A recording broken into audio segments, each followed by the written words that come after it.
मेरी रिंग तो वापस कर दीजिए।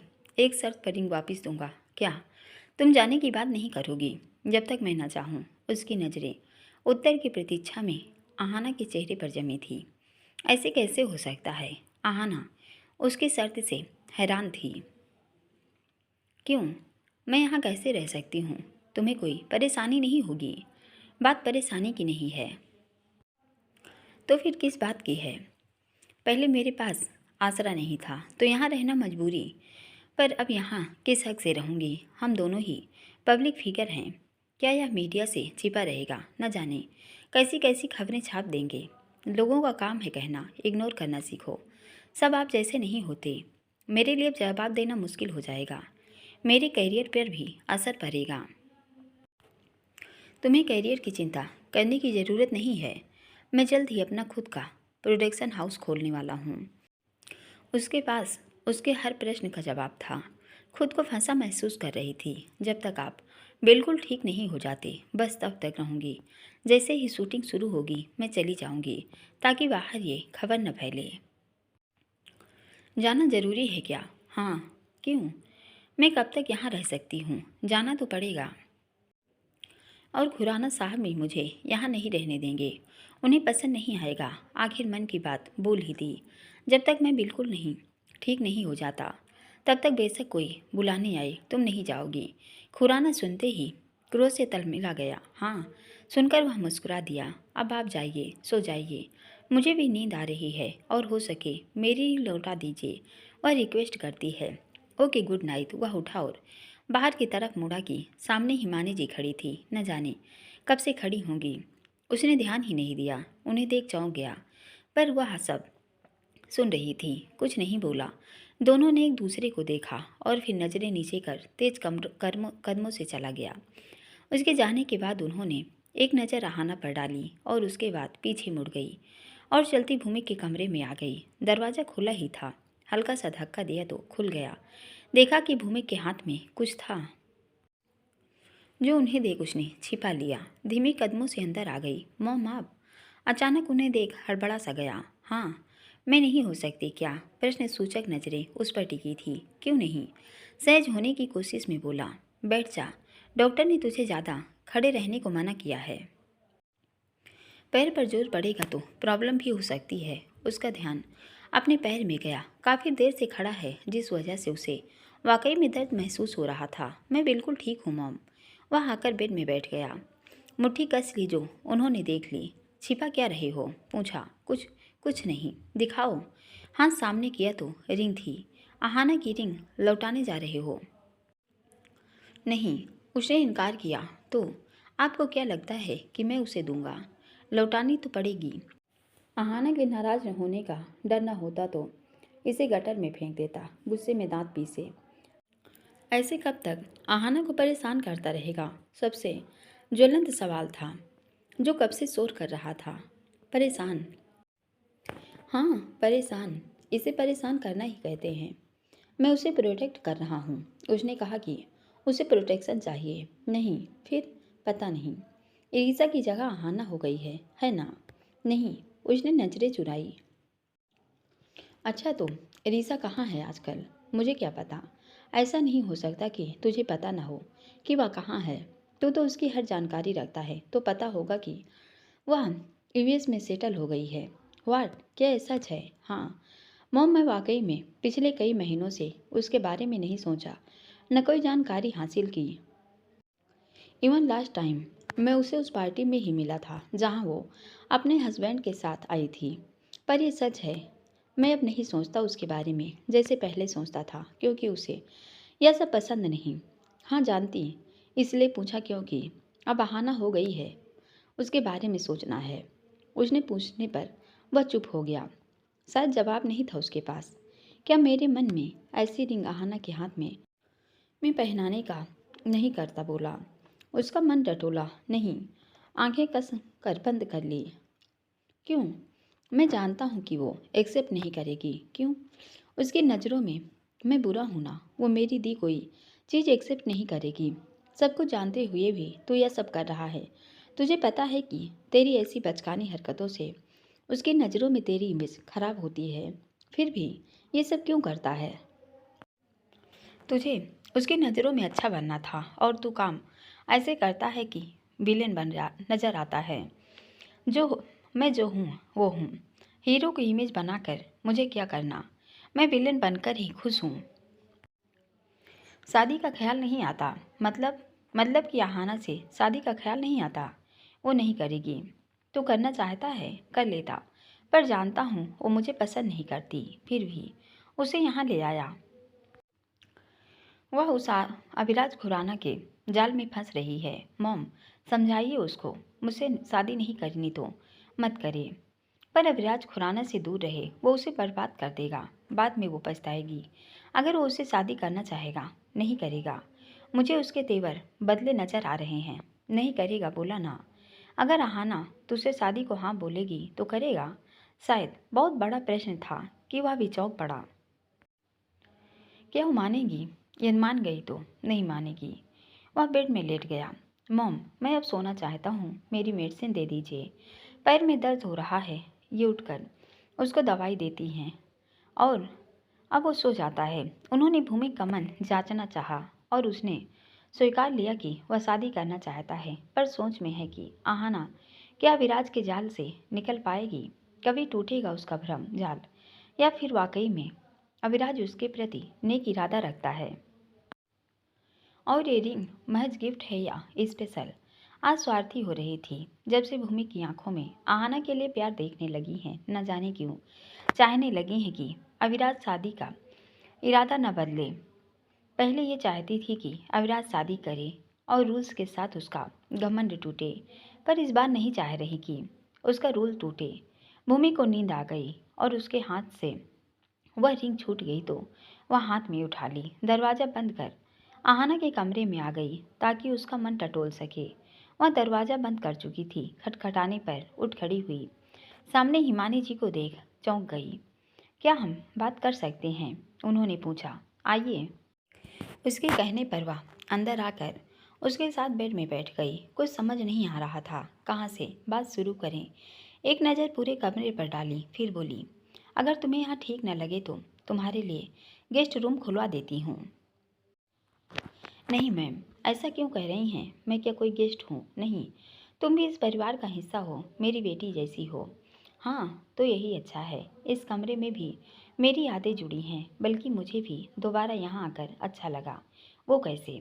जिस दिन आपने मुझे ये कमरा दिया था, उस दिन मुझे ये दुनिया का सबसे आलीशान कमरा लगा था। न जाने कितनी देर मैं इसे निहारती रही थी। इसके रेशमी पर्दे बिल्कुल मालिक की कोठी वाले, और यह गद्दा दुनिया का सबसे आरामदायक गद्दा लगा था।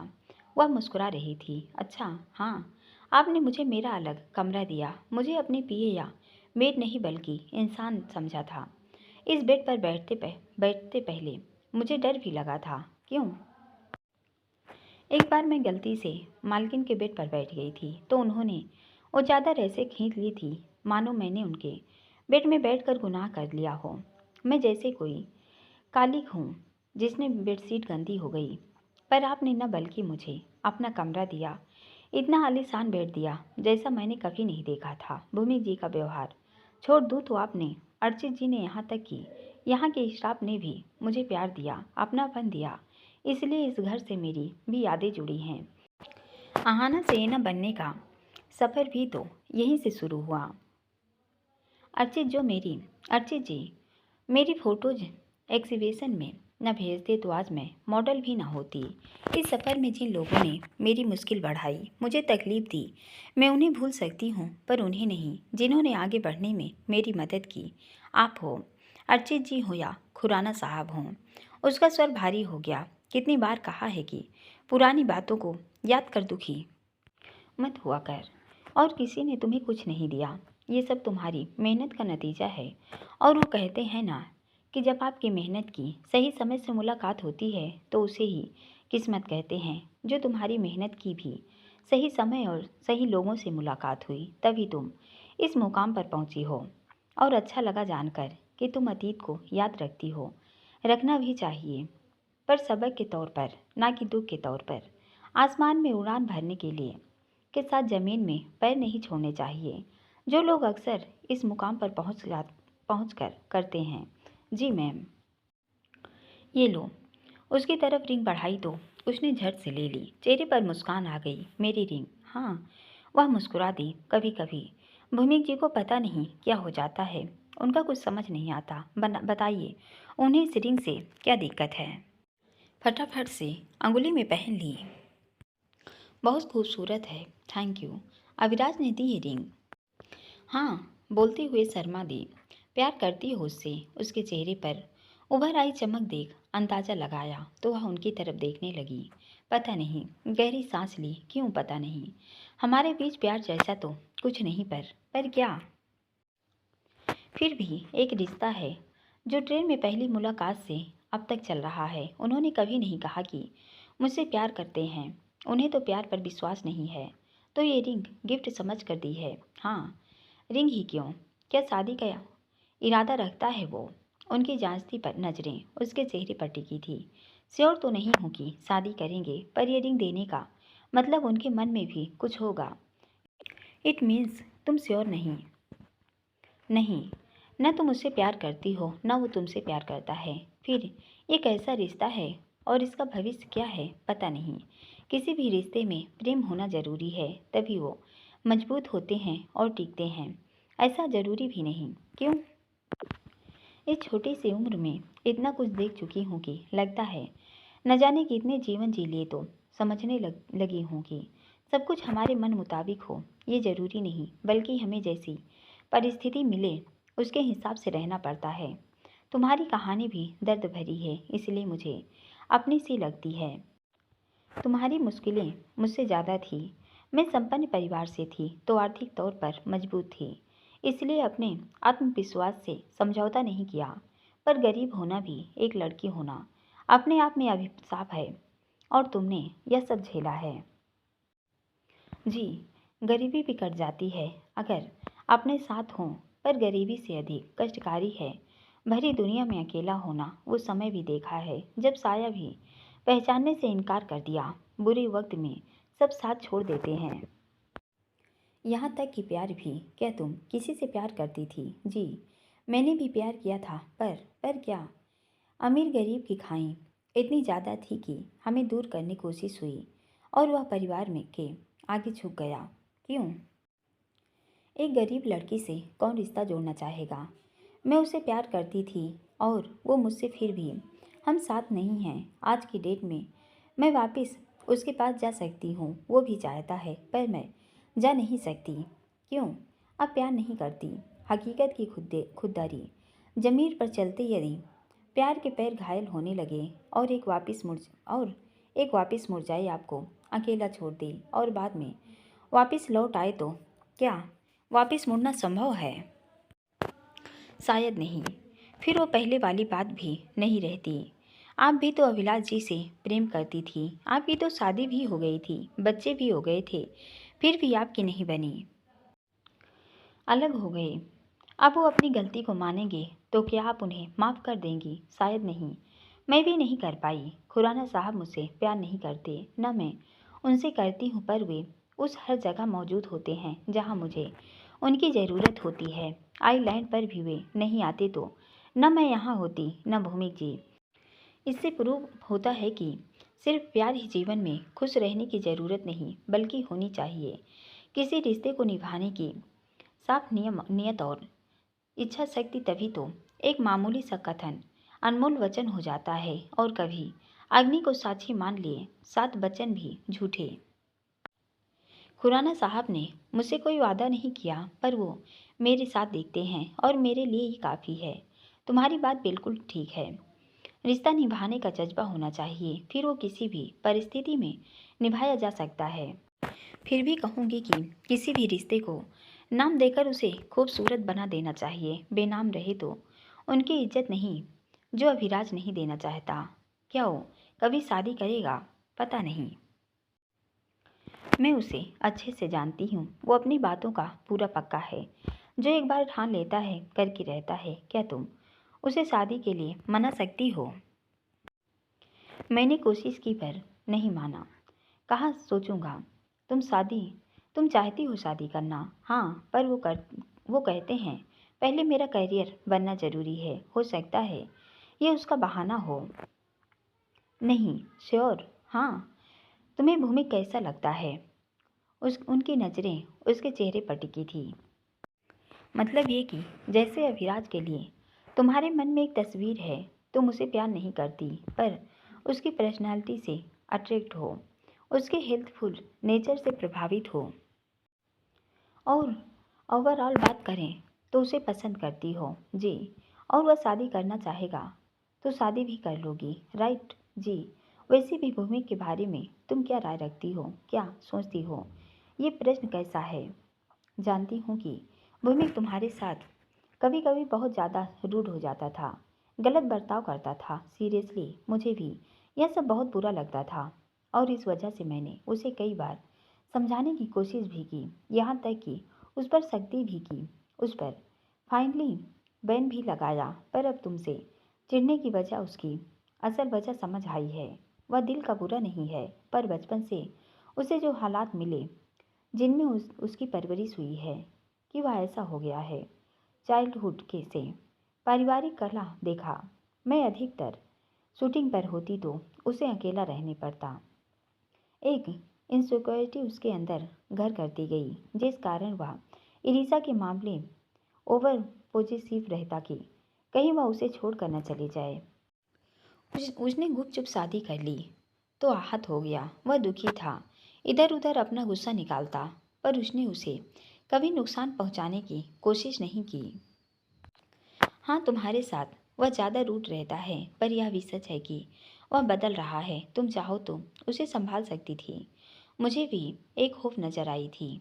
भूमि जी का बिहेव कैसा है मैं भी जानती हूँ, और टापू पर गुजारे उन 2 दिनों ने मुझे उनके बारे में धारणा बदलने मजबूर भी किया। इसलिए मैं यहाँ आ भी गई। जो उन्होंने पहले किया मैंने उसे मन पर भी नहीं लिया। उन्होंने मुझे हमेशा एक नौकरानी की तरह ट्रीट किया, और वो हमेशा मेरे लिए आपके लिए बेटे रहे, जिनकी वजह से मैं मुंबई में टिकी।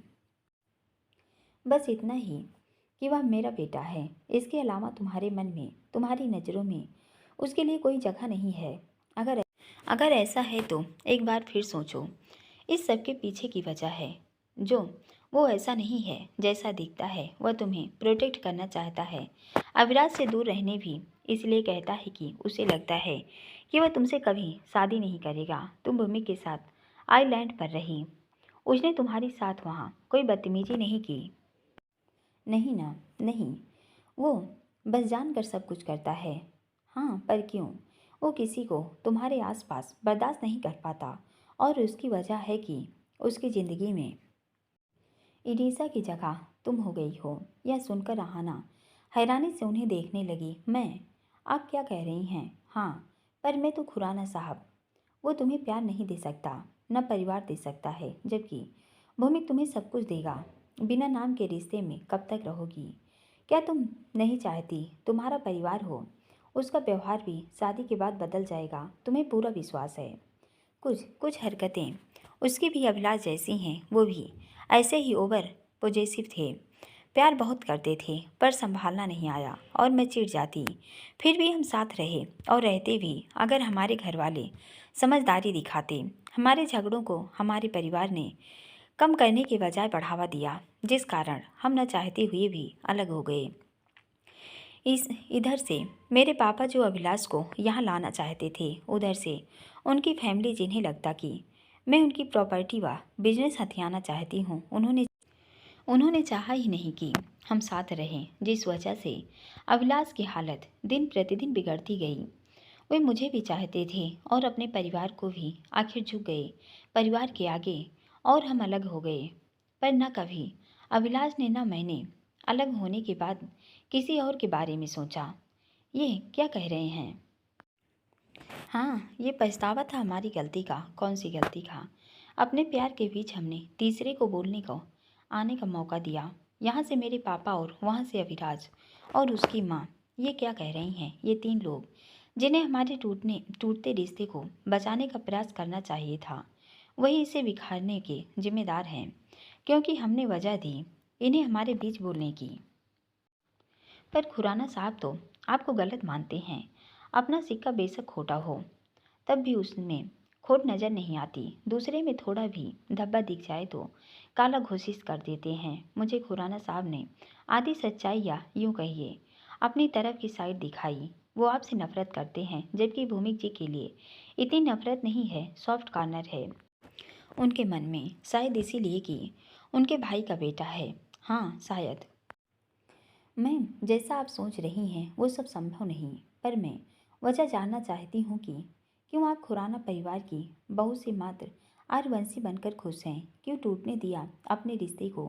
क्यों जगह खाली छोड़ी कि कोई तीसरा उसमें दखल अंदाजी कर सका? जहाँ तक मैं आपको जानती हूँ, जो इंसान एक स्ट्रगल लड़की को डायरेक्टर से बचाती है, अपने घर पर आसरा देती है, बेटी की तरह स्नेह देती हो, वो क्या अपने पति, बच्चों या अपने ससुराल वालों के लिए बुरी कैसे हो सकती है? मैंने तब भी नहीं माना जब खुराना साहब ने आपको कटघरे में खड़ा कर दिया। जरूर कुछ तो गलत हुआ है और उस कारण आप एकाकी जीवन जी रही हैं, जिस कारण भूमिक जी का नेचर अजीब हो गया है। और दूसरी तरफ आपका दूसरा बच्चा, आपकी बेटी वंशिका भी भूमिक जी से जरा भी कम नहीं कि उसे लगता है पैसों से सब कुछ खरीद सकती है, बचपन से खिलौने और बड़े होकर प्यार भी। ये क्या कह रही हो तुम वंशिका के बारे में? हिमानी जी जो बात कर रही थी, अचानक से उसका रुख बदल गया। अब अहाना असल वजह जानना चाहती थी कि जिस वजह से एक परिवार दो परिवार में विभाजित हो गया, कितनी ही जिंदगियां बिखर गई। जी, वंशिका भी भूमिक जी जैसी ही है। जो उसे पसंद है उसे चाहिए। उसने प्रांजल को मजबूर किया शादी करने खुराना साहब से उसकी कंपनी के शेयर लेकर, ताकि वह मजबूर हो जाए। यह सच नहीं, यह सच है। तभी तो वह शादी वाले दिन घोड़ी चढ़ने से पहले भाग गई, ताकि उसे अपनी गलती का एहसास हो। पर उसे अभी भी एहसास नहीं है कि किसी को इतना भी मजबूर नहीं करना चाहिए कि वह विद्रोही हो जाए। आहाना बात करते कुछ अधिक ही भावनाओं में बह गई कि प्रांजल का नाम बार बार उसके होठों पर आने से हिमानी जी अचरज से उसे देखने लगी। तुम प्रांजल के बारे में इतना कैसे जानती हो? क्या तुम उसे पहले से जानती हो? और वंशिका उसके बारे में इतना कैसे जानती हो? उनकी आंखों में सवाल थे, जिससे आहाना चकपका गई अपनी असली जबान की वजह से। जिसे जो नहीं बोलना चाहिए था वो होठों पर आ गया। क्या उसे सच बचाना चाहिए कि नहीं? प्रांजल ही उसके छोटे मालिक हैं। क्या यह बात बताना सही रहेगा, जबकि वंशिका इनकी बेटी है? अगर यह सच बताया तो यह भी बताना पड़ेगा कि उनकी बेटी की शादी भी उसकी वजह से ही टूटी है अचानक से। वह सबकी नज़रों की दोषी भी बन सकती है। हिमानी जी की आंखों का स्नेह का पानी सूखते देर नहीं लगेगा। और भूमिक जी वो कैसा रिएक्ट करेंगे? बेशक कहती हूँ कि उन्हें वंशिका के होने से फर्क नहीं पर है तो अपना खून। और खुराना साहब समझना तो बाद में होगा, पहले इस बात पर गुस्सा होंगे कि मैंने उनसे इतनी बड़ी बात छिपाई। सच बताने के ख्याल ने जितनी जल्दी दस्तक दी, उतनी ही जल्दी उल्टे पांव ले भी लिए। अपने सुकून के लिए उसने वंशिका से बदला लिया, और वो इस रूप में सामने आएगा उसने कभी नहीं सोचा था। अगर वो सच न भी बताए तो जब तक प्रांजल खुद नहीं बताएगा, किसी को नहीं पता चलेगा कि मैं यहाँ ना हूँ। वंशिका का सिर्फ शक है, वह श्योर नहीं है, वरना अब तक वह बवंडर मचा चुकी होती। बोलो, चुप क्यों हो? उसे चुप देख पूछा। वो मैं वो। हाँ बोलो। वो हाँ, मैं एक दो बार खुराना साहब के साथ आरूर बिला गई हूँ, तो वहाँ वंशिका से मेरी मुलाकात हुई, तो उसे देखने का जाने का मौका मिला। मैंने उसका बिहेव देखा, उसने जैसे तैसे आखिर बात संभाली। ओह, मैं तो भूल गई कि मैं तो हैरान हो रही थी कि तुम वंशिका के बारे में इतना कैसे जानती हो। जी, जो तुम वंशिका के बारे में बता रही हो वो सुनकर दुख हो रहा है, पर तुम प्रांजल के बारे में भी कुछ कह रही हो। उसके बारे में कैसे जानती हो? जी, उन्हें भी मैं वहीं मिली थी। वे मुझे अपनी कंपनी की मॉडल हायर करना चाहते थे, इस वजह से 2-3 बार उनसे मिलना हुआ था। क्या तुम उनकी कंपनी की मॉडल हो? नहीं, मैंने इनकार कर दिया था। क्यों?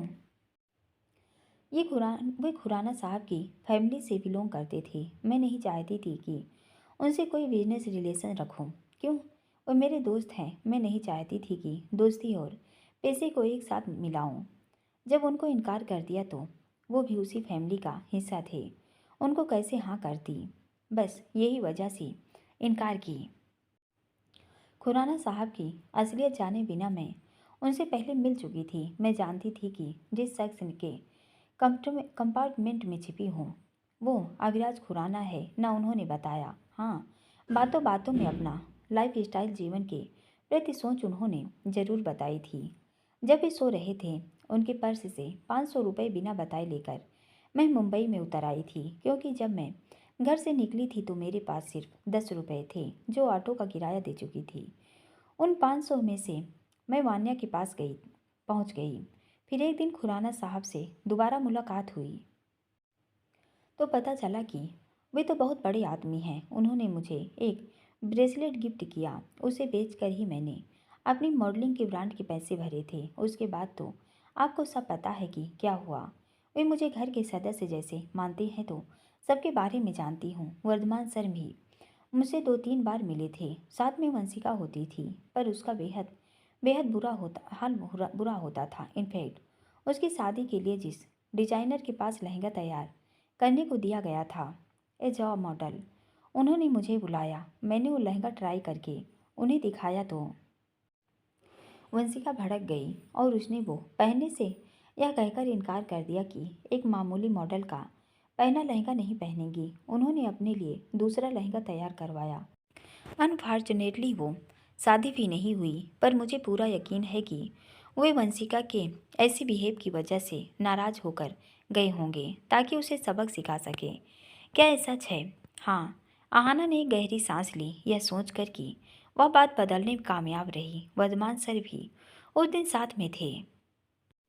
उसने मेरी इंसल्ट की तो उन्होंने उसकी तरफ से माफ़ी मांगी और वजह बताई कि वंशिका बचपन से ऐसी ही है और यह शादी भी उसकी वजह से हो रही है। वह किसी तरह बातों का रूप बदलने में कामयाब रही तो अब हिमानी जी की आवाज़ धीमी हो गई। चेहरे पर मन का विषाद दुख में के बादल में ले आया। बड़ों की गलती की सज़ा बच्चे भुगत रहे हैं। न मेरी बेटी एक अच्छी इंसान बन पाई और न भूमिक।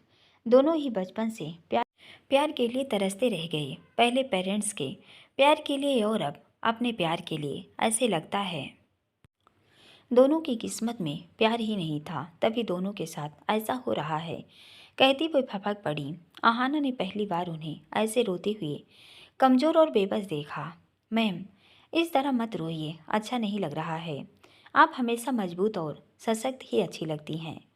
मजबूत आकार में ढलने से पहले लोहा भी तो कितनी बार आग में तपता है, जलता है। खुद पर कितनी बार हथौड़ी की चोट खाता है। मैंने भी खुद पर न जाने कितने जख्म सहे, कितनी चोटें खाई, तब तुम्हें ये मजबूत हिमानी दिखती है।